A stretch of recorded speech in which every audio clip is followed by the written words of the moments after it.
There's a kind of power that doesn't raise its voice, doesn't flex, doesn't even look angry, yet whole rooms reorganize around it. The scariest warrior is gentle because he's already defeated the only enemy that matters, himself. And today, you'll discover exactly how to get there. You've met them, the person who never gets dragged into drama, who speaks softly and everyone listens. While others chase respect with force, they earn it with presence. Why do they feel untouchable? And why does pushing harder never make you that strong? The answer lives in a paradox the samurai learned through Zen, the life-giving sword. Not power that conquers others, but command that dissolves conflict. Mushin, no clinging mind. Zanshin, ever-ready awareness. Aiki, meeting force without hostility. The catch, to wield the gentle sword, you must cut away the ego that needs to win. If you're serious about becoming calm, lethal, and kind, subscribe and comment one habit you'll retire to master your gentleness. Let's begin.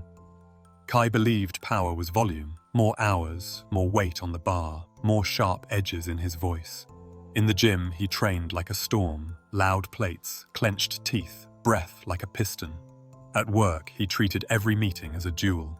The moment someone questioned him, his jaw locked, shoulders rose, eyes tunneled, and the words came hard and fast. He told himself this was standards, that excellence requires fire, that the world respects people who don't blink. But he was easy to move.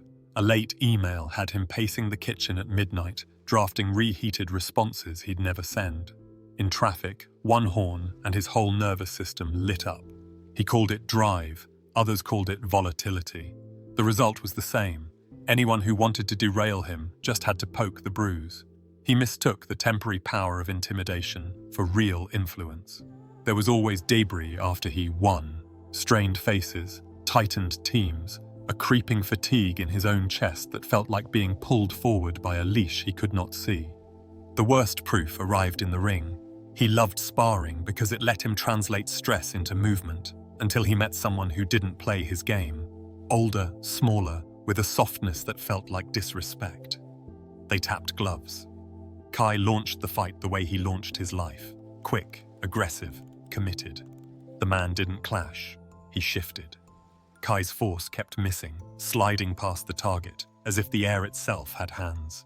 He grew hotter, faster, louder. In under a minute, he was gassed and on the mat, held by a frame that felt like a fence made of reeds. Flexible, unbreakable. "You're strong," the man said, "and very, very easy to steer." That sentence landed harder than any strike. On the walk home, the story he'd told himself, power equals pressure, fractured. If a small nudge could hijack his whole body, his strength wasn't strength. It was a handle. A week later, embarrassed but curious, Kai returned to the same gym during a quieter hour. In the far corner, the older man, Takahashi, was guiding a few students through kendo footwork. No clashing, just steps, breath, and the sound of the bamboo sword cutting the empty air with an unfussy hiss. What struck Kai wasn't speed or power, but mercy. They stopped the blade 1 inch from the target, as if the target's life mattered more than the strike's completion. "Katsujinkan," the man said when Kai approached, reading the question in his face. "The life-giving sword." The paradox is simple. The truly dangerous do not need to be dangerous very often, because their calm changes the room before their blade ever leaves its sheath. They moved to a small side mat. "There are 3 doors you must learn to open on command," Takahashi continued, laying the shinai down. "Breath, posture, gaze." He placed a hand lightly on Kai's abdomen. "You've been breathing up here, into your throat. That makes your head loud." He coached him to exhale like fog on glass, to let the belly move first, to feel the drop of the breath like a weight settling in a bowl behind the navel. The room brightened by a few degrees. "That's your center, Hara. When the breath goes there, the body receives a message. No tiger is in the grass." Posture next. Knees unlocked, crown lifted as if by a thread, shoulders heavy, tailbone long. If your structure collapses, your mind follows. If your structure is dignified, your mind borrows dignity. Finally, the gaze. "Soft eyes," he said. "Don't stare. see widely. In Japanese sword schools, we call it Enzan no Metsuke, seeing the whole mountain. Tunnel vision is the prelude to collision. Kai relaxed his focus until he could take in the corner clock, the scuff on the wall, the rise and fall of Takahashi's chest without looking at any one thing. The ground under him felt wider. People imagine no mind, mushin, is blankness, Takahashi said. But it is unstickiness. Thought comes, feeling comes, and nothing catches. You can learn this. The nervous system has a break. Long exhales strengthen it. The heart listens to the breath listens to intention. The language was old and new at once.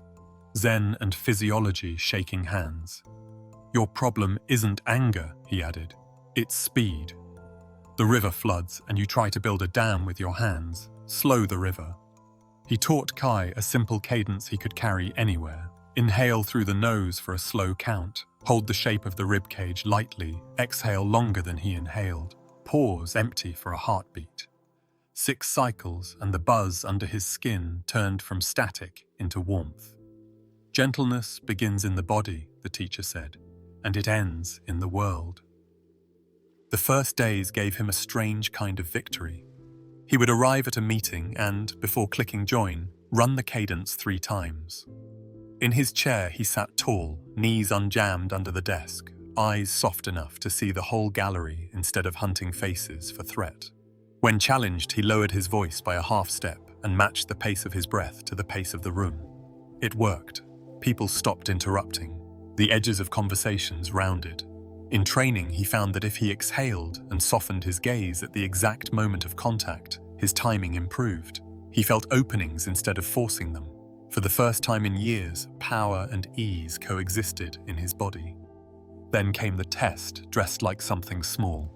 A co-worker, the one who always measured his own height by shaving an inch from someone else's, made a joke that carried razors. Careful, Kai's calm now. Must be on a new podcast. Laughter snapped like dry twigs. That old furnace roared. His world narrowed to the mouth that had just moved. Breath, gone. Posture, rigid. Gaze, a laser turning metal. He fired back, precise and cruel, and he won. The joke, the moment, the little scoreboard in the ceiling only he could see. The room's temperature dropped. Afterward, a teammate he respected avoided eye contact. The high drained fast, replaced by the metallic aftertaste of losing again in the one place that mattered, the first 5 seconds. That night, he wrote what he could remember in a notebook. Exact words, the micro-sensations before the snap, the point when his breath vanished. He noticed a pattern. His trigger wasn't disagreement. It was the feeling of being made small in public. Humiliation, not conflict, was the enemy. The realization didn't make him immune, but it gave him a map. He added a line at the top of the next day's calendar. Win the first 5 seconds. He practiced it on low stakes, a slow barista, a delayed train, a friend texting one-word replies. The drill was always the same. Notice the surge, exhale longer than he inhaled, drop his weight like sand from a fist, widen his eyes to take in the edges of the room. Then speak one sentence with fewer than 12 words. If he couldn't keep it short, he didn't speak yet. The goal wasn't to be right, it was to remain unsteerable. Progress came, but not by accident. He built a ritual around the gentleness he wanted to embody, not the force he used to perform. Mornings started without a screen. He stood barefoot by the window, spine tall, and let 10 minutes pass in deliberate breathing. Inhale down, exhale longer, pause, empty, until the day's edge softened. He followed with 20 slow strikes using a wooden sword, stopping the blade 1 inch from an imaginary target. The point wasn't hitting, it was restraint. The choice to halt a powerful motion at the last possible moment. Muscles learned what the mind needed. Power, under governance. Before work, he performed a bow to the empty room, Ray. It felt odd at first, ceremonial. Then it became a switch. The bow said, aim to leave people more whole than you found them. He taped a small card to his monitor. See, settle, speak. Beneath it he wrote a private oath. I will be hard to provoke and easy to rely on. He scheduled a 2-minute misogi between meetings, closed the laptop, one hand on belly, one on heart, 3 full breaths, shoulders heavy, jaw unhitched. He cut 1 cup of coffee and replaced it with water and a walk. He noticed his edges were less brittle by early afternoon. He set his phone to grayscale and moved social apps to a folder named Friction because the nervous system he was training hated being yanked. He trained off the mat the way he trained on it. In the kitchen, he practiced stepping 30 degrees offline while saying calm phrases, so his body knew how to refuse a collision without looking like retreat. In the hallway mirror, he rehearsed. Open hands, quiet jaw, soft eyes, until it looked natural. He built if-then plans like a craftsman laying jigs. If my face heats, then I exhale and look wide. If someone interrupts, then I slow my voice instead of raising it. If I'm asked a question under pressure, then I pause, summarize in 1 sentence, and ask a clarifying question. He borrowed a tool from decision science, the pre-mortem, and ran it on his day each morning. Where could I lose the first 5 seconds? How will I win them? He wrote the answers, carried them like a pocket map, and read them before walking into known hotspots. Metrics kept him honest. He tracked saves, moments he felt the spike and chose to remain unsteerable. He tracked words not said, a surprising new pride. He added a simple evening check. Heart rate on the couch after 3 slow breaths. Lower over time meant his system was listening. On training days, he practiced calm under load, wall sits while breathing gently, holding a conversational tone during the burn. Power and ease were no longer strangers, they were lab partners. The world responded in small, precise ways. In meetings, people leaned in when he spoke, not because he was loud, but because silence preceded his words. In sparring, beginners felt safe with him. Advanced partners sought him out because he made them sharper. The few who tested him found nothing to grab, no handle, no spike to hook. He still felt the old surges, but less like floods and more like weather passing over a mountain that no longer moved. Every ritual carved a groove. Over time, the groove became a path. And as his breath, posture, and gaze settled into him, the paradox stopped being poetic and became practical. The gentler he became, the less anyone could touch him.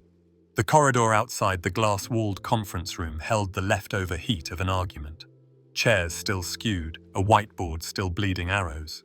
He stepped out, spine tall, the usual collection of post-meeting congratulations dissolving when a voice cut across the carpet.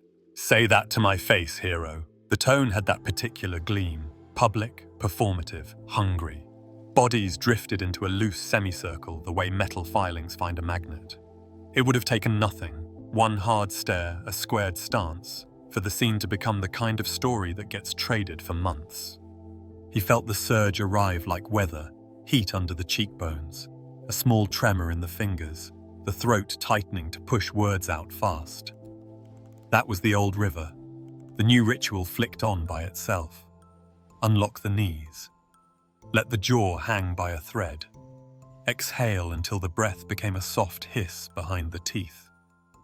He angled his feet 30 degrees off the line, not blocking, not retreating, just stepping where collisions have nothing to grab, palms visible at navel height, fingers loose. See, settle, speak. He counted 2 beats in the silence and watched micro-tells. The man's trapezius climbing toward his ears, the breath trapped in the upper chest, eyes tunneling. Everyone else saw a threat. Kai watched a nervous system bracing. "You want to resolve it right now," he said, voice lower than his breath, pace slower than the room. "We can do that, or we can take 10 minutes to cool and make sure we land the right outcome. Your call." Options, not orders. The phrasing came from a mixture of Zen and Harvard's negotiation work he'd been reading. Give autonomy, reduce threat. The man stepped closer. Kai pivoted a half step, staying off the center line, letting the angle bleed tension. "Don't turn away from me," the man hissed. "I'm not," Kai said, eyes soft enough to see the whole semicircle and the exit door in the same frame. "I'm making space so we don't collide." The room held its breath. Someone coughed. He saw the man's hand flex, a brief coil.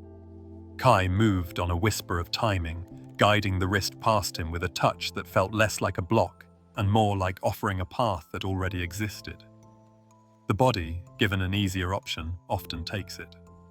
The man's momentum carried him a step forward. Kai placed a light frame, forearm to shoulder, fingers resting rather than clamping, and the energy drained in place. No shove, no spectacle, just structure doing what anger could not, ending a problem. "We're done," Kai said quietly, keeping his voice in the same low register he'd been practicing during wall sits and breath drills. He let 2 seconds of silence empty the theater. Then he added, "If you want to talk later, I'm free at 3. He removed his arm the way you remove a coat from a chair, without announcing it. The semicircle dissolved, people remembering calendars, coffee, lives.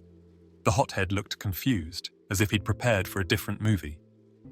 Back at his desk, the adrenaline's echo tapped around his ribs. He didn't fight it. He worked the breath like a bellows, long on the exhale, empty at the bottom, letting his heart learn the lesson again.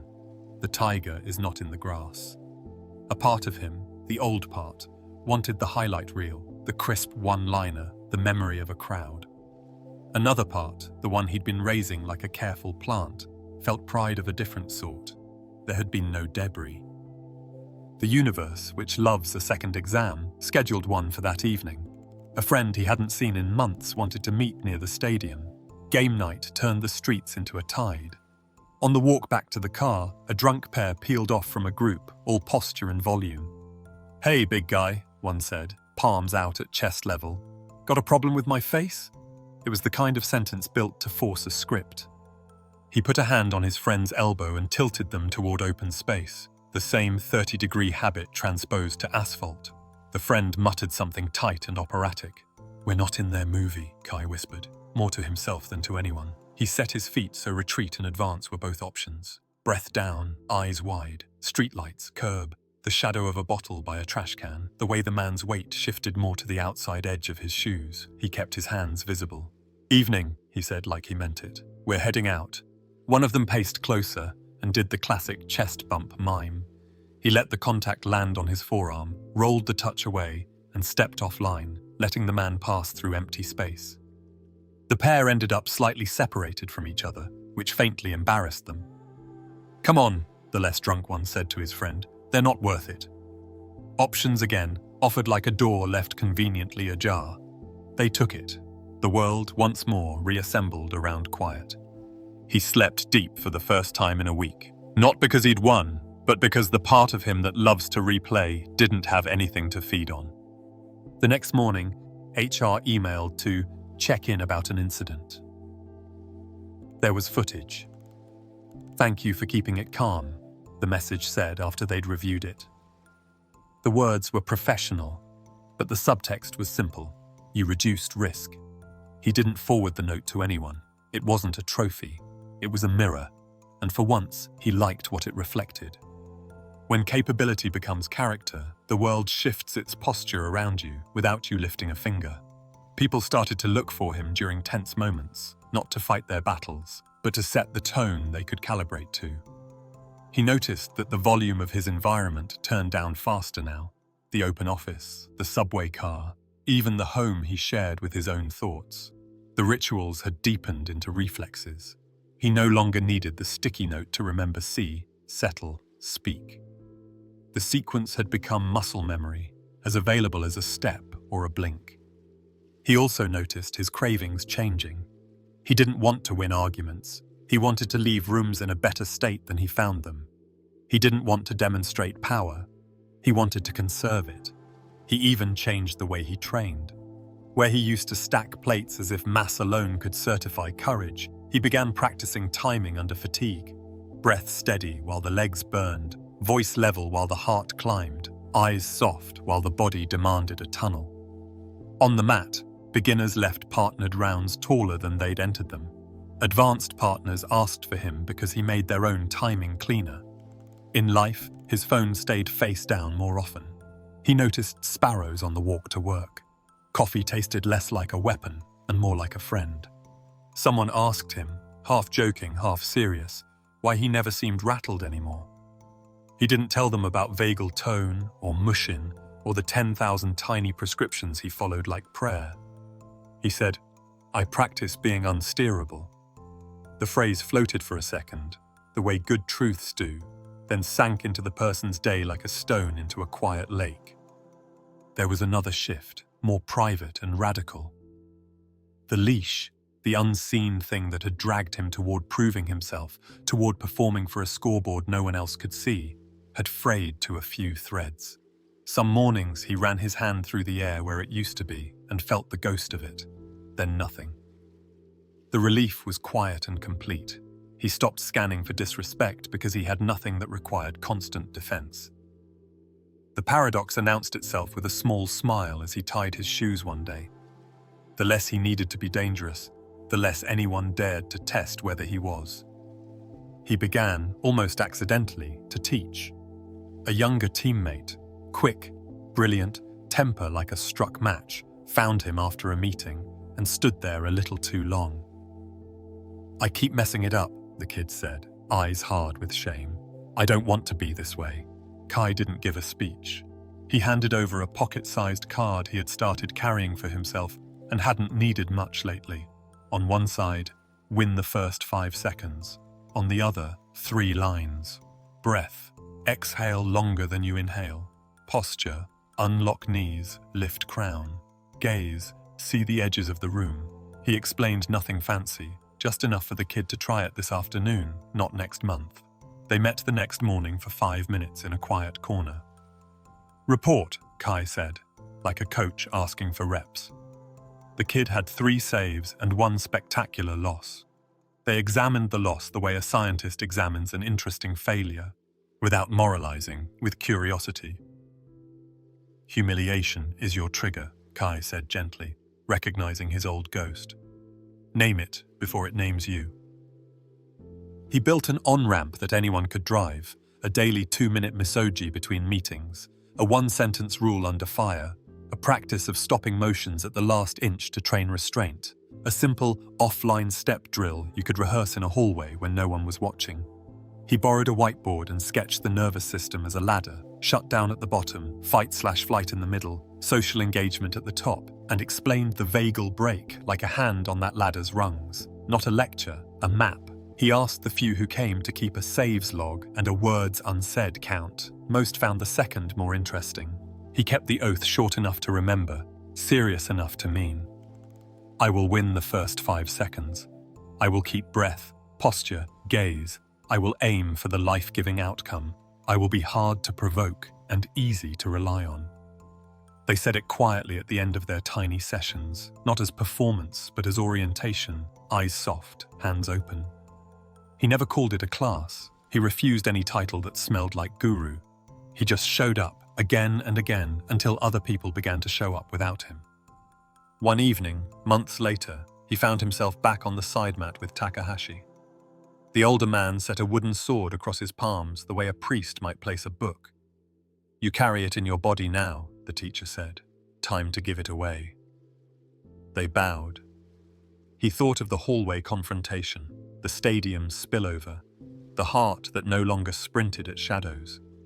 He thought of the teammate who had stopped interrupting and started listening, of the morning his own coffee tasted like grace, of the way rooms arrange themselves around a person who no longer fears being made small.